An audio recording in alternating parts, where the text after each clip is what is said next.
Risi e bisi, un piatto vecchissimo dove nasce da terre non proprio vicine a Treviso. Venivano coltivati infatti all'inizio i piselli a Vicenza. Pensate che abbiamo tracce nella storia dove si narra, si racconta che i primi piselli freschi venivano portati al duca della Repubblica Serenissima di Venezia per farglieli assaggiare, quindi i primi, i più freschi, i più buoni. Adesso i piselli sono coltivati anche da noi e oggi vi presento la nostra ricetta: risi e bisi.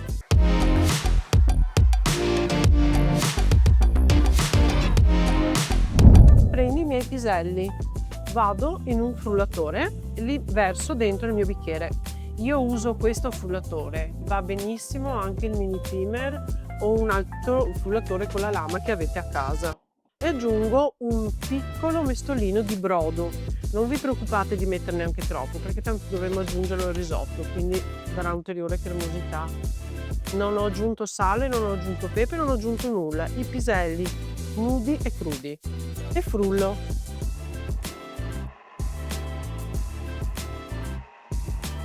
Anche qua un inin, non serve massa. Pisa freschi e si rompe subito. Perfetto. Ovviamente è più è grezza, non potrei mai aggiungerla così al risotto, perché chi che mangia il risotto si trova scorse e non è massa buona. Quindi prendo la crema, che ho fatto adesso, la verso in una ciotola, posso pure aggiungerla a questa, non vi preoccupate. Ok, gli do una mescolatina, la metto in un setaccio. Noi in ristorante abbiamo questo grande, va benissimo anche uno un po' più piccolino da casa, anche quello che si usa per mettere il cacao. Ok, vedete? E passo che vol pazienza, è un lavoro lungo, ma merita, perché viene un velluto di salsa. Ok, lo passo con un altro cucchiaio, non con quello che con le bucce affettate. Vado a togliere anche la parte che si forma sotto. Ok, guardate come ho fatto più una crema. Ok, e lo faccio con tutto. Fate conto che questo è circa mezzo chilo di piselli, che vi basta benissimo per fare un buon risotto anche per 7 persone. E continuo a setacciare. Se ve ne avanza di crema, che non la volete usare tutta perché magari dovete fare solo un risotto per 2 persone, la mettete in una scatolina o in un sacchetto del sottovuoto se avete il sottovuoto e la mettete a casa in congelatore, altrimenti su una scatolina di vetro o di plastica adatta al congelamento. Vi do un piccolo consiglio: cosa faccio adesso di tutte queste bucce? Cosa faccio? Le butto? No, in cucina non si butta via niente, tutto può dar vita a un nuovo piatto. Queste bucce, se io le stendo in una teglia da forno e le metto a cuocere a una temperatura molto bassa, che magari sulla prossima ricetta vi spiego un più meglio, si seccano e potete fare delle cialde da mettere anche a decoro sopra il vostro risotto, ma questo ve lo spiego un'altra volta. Partiamo col risotto. Io metto un goccino di olio, non troppo, e comincio a scaldare il pentolino. Scaldo l'olio, deve essere caldo ma non troppo, che non brusei tutto. Mi prendo il riso. Anche questo io in ristorante faccio così, lo conservo così il riso, per non tenere il sacchetto aperto in dispensa. Lo metto dentro una scatola chiusa, così il riso preserva tutte le sue qualità organolettiche. E uso un vasetto, fatta in casa come il tiramisù, e lo uso come dose, ok?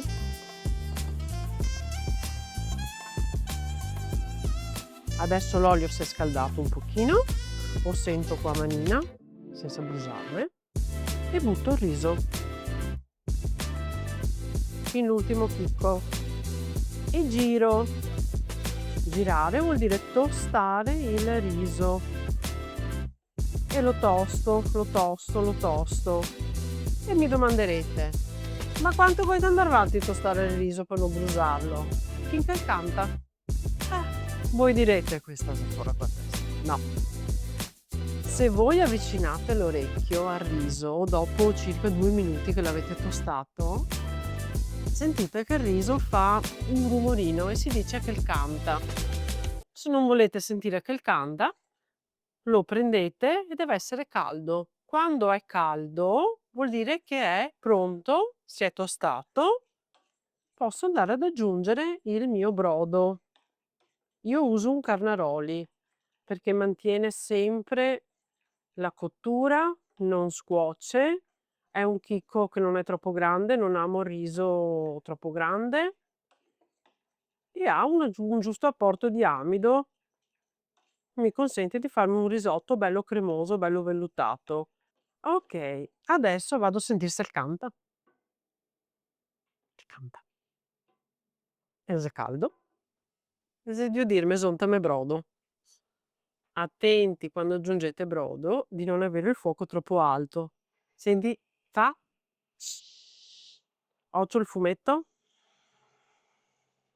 Abbiamo raggiunto la temperatura giusta. Proseguo. Lo giro. Un giro. Ok. Da quando comincia a bollire questa tipologia di riso a 15 minuti esatti di cottura. Voi guardate sulla scatola quanto vi dice di cuocerlo. Questo 15 minuti. Quindi da 15 minuti, ok, mi imposto il timer. Questo non sbaglio un secondo. Parto con i 15, se parte, parto con 15 e inizio a girare. Ovviamente il brodo che ho fatto è un brodo vegetale perché farò un risotto a base di verdure, quindi delicato, e userò un brodo delicato. Sedano, carote e cipolle, facciamo così base di partenza. Perfetto. E giro, e giro, e giro. Ci sono due filosofie sulla cottura del riso.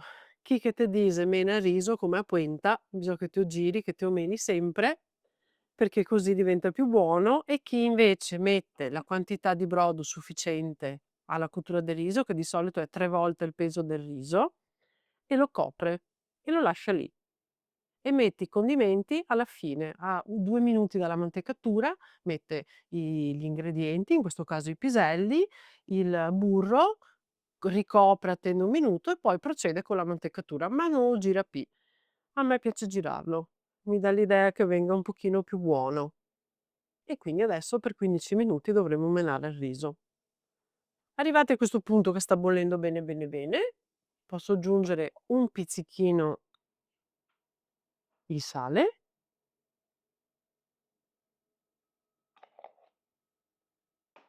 e un pizzichino di pepe. Ok? E continuo a girare. Siamo arrivati alla fine, mancano 30 secondi. Vedete che il mio riso è ancora molto morbido, infatti la caratteristica di questo risotto, risi e bisi, è quella di essere a metà tra un risotto e una minestra, quindi la minestra perché è all'onda, quando è così morbido si dice all'onda, e il risotto perché ovviamente è a base ovviamente di riso. Quindi vado ad aggiungere il sapore.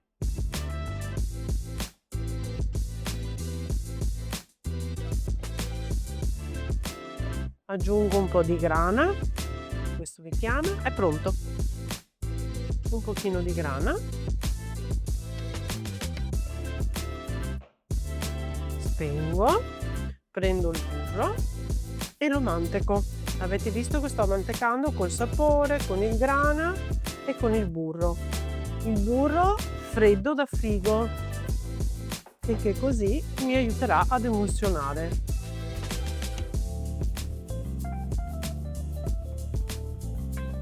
Vedete che è abbastanza morbido?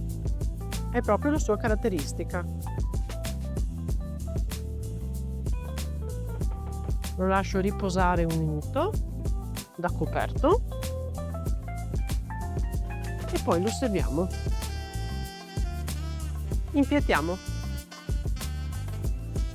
Vedete che è molto cremoso.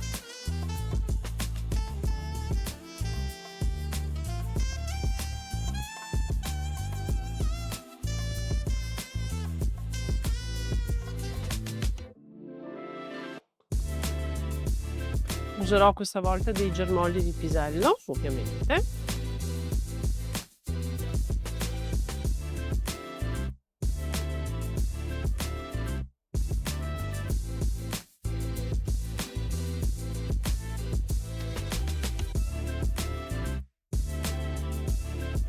Assaggiamo. Mh. Mh. Buono, cremoso, si sente la freschezza del pisello, la cremosità del grana, la mantecatura. A me piace. Spero che lo possiate fare anche voi.